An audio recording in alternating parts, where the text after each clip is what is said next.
మొత్తం మీద 300 కోట్ల రూపాయలు ఖర్చు అయినప్పటికీ కూడా విశాఖపట్నం యోగాలో ప్రపంచ రికార్డుని సాధించింది. దీనివల్ల ఏమొచ్చింది అని అడిగితే ఎవరు కూడా సమాధానం చెప్పలేరు. ఎందుకంటే ఏం జరిగినా సరే విశాఖపట్నమే ఇవాళ కేంద్రం అయిపోయింది. ఆ రోజు రుషికొండలో 450 కోట్ల రూపాయలు పెట్టి ప్యాలెస్ని కట్టినా అది విశాఖపట్నమే. ఈవేళ 300 కోట్ల రూపాయలు ఉత్తి పుణ్యాన్ని సముద్రం పాలు చేసినా అది కూడా విశాఖపట్నమే కేంద్రం.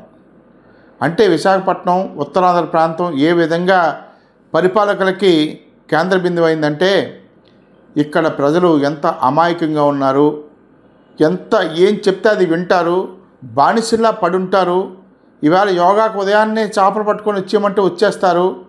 తెల్లవారుజాము 4 గంటలకు నీకు నీళ్ళు ఆపేస్తాము, నువ్వు రావాల్సిందే అంటే డోక్రా వారందరూ కూడా రావాల్సిందే అంటే వచ్చి తీరుతారు. దాదాపు 10,000 మంది పోలీసులు ఇక్కడికి తరలించారు. 10,000 మంది పోలీసులు ఏంటి యోగా రికార్డు కోసం.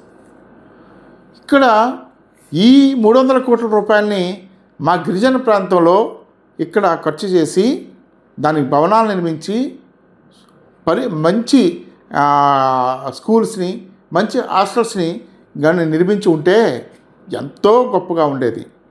అంతే ఆ ప్రతి స్కూల్లో వాళ్ళు కూడా పిల్లలు ఎంతో ఉన్నత స్థాయికి వెళ్ళడానికి అదొక వేదికగా ఉండేది. కానీ ఆ డబ్బంతా కూడా ఇవాళ వృధా అయిపోయింది.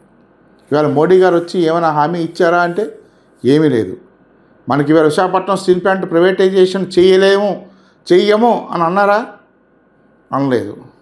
అలాగే మనకి రైల్వే జోన్లోనూ అరకుని ఎస్కోట్ని తర్వాత ఆ టెక్కల్ని కలుపుతామని అన్నారా? అనలేదు. అలాగే పోలవరం ప్రాజెక్టు ఎత్తుని పెంచి ఉత్తరాంధ్రకి నీరు వచ్చేటట్టు చేస్తామని అన్నారా? అనలేదు.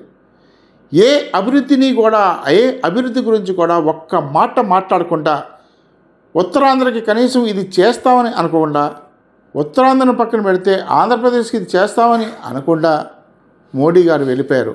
అందరూ చప్పట్లు కొట్టారు, భలే భలే అన్నారు, అంతా అయిపోయింది. దీనికి బాధ్యులు ఎవరు?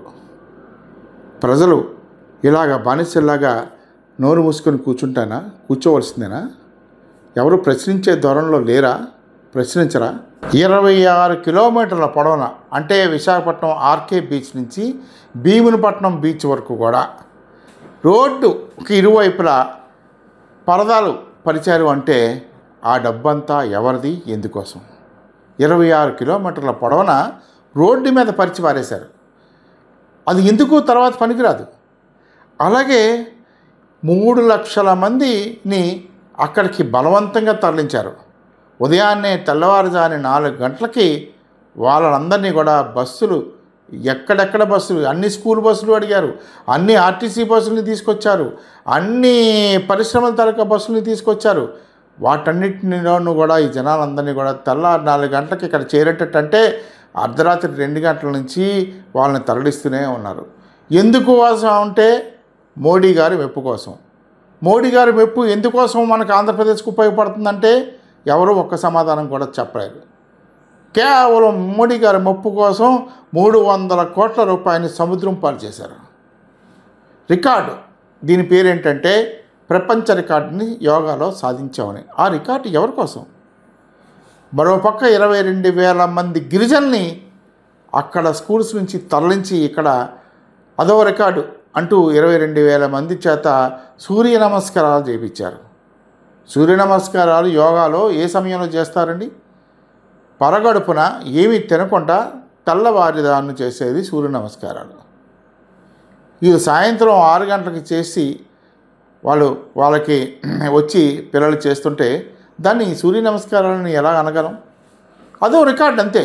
22,000 మందిని గొర్రెలు తరలించి ఆ పిల్లలకి కనీస సౌకర్యాలు కూడా ఇవ్వకుండా వాళ్ళని నానా ఇబ్బందులు పెట్టి తీసుకొచ్చి ఇవాళ ఒక్కరోజు యోగా చేస్తే వాళ్ళ పిల్లలకి ఏమొస్తుందో ఎవరికి అర్థం కాని పరిస్థితి.